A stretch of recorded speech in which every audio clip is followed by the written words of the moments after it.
ত্রয়োদশ জাতীয় সংসদ নির্বাচনে প্রথাগত রাজনীতির সমীকরণ বদলে যাওয়ার ইঙ্গিত দিয়েছেন এনসিপির উত্তরাঞ্চলের মুখ্য সংগঠক ও পঞ্চগড় ১ আসনের প্রার্থী সার্জিস আলম। তরুণ এই নেতার দাবি, এবারের নির্বাচনে তথাকথিত হেভিওয়েট রাজনীতিবিদদের পূর্বনির্ধারিত আধিপত্যের অবসান হবে। বড় বড় দলের অনেক পরিচিত নেতার ভূমিধস পরাজয় হবে।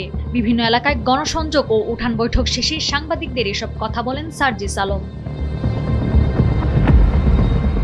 এই সংসদ সদস্য প্রার্থী বলেন, চাঁদাবাজি, দখলদারিত্ব, হুমকি ধামকি, ক্ষমতার অপব্যবহার ও মামলার বাণিজ্যের সঙ্গে যারা জড়িত ছিল, মানুষ এবার তাদের বিরুদ্ধে ভোট দেবে।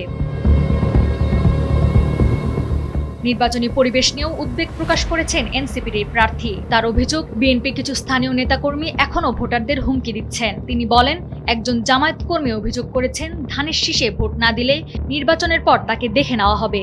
সার্জিস আরো বলেন, যে দল মানুষের উপর জুলুম করেছে তারা এখন নির্বাচনকে সামনে রেখেই ফেরেশতার রূপ ধারণ করেছে।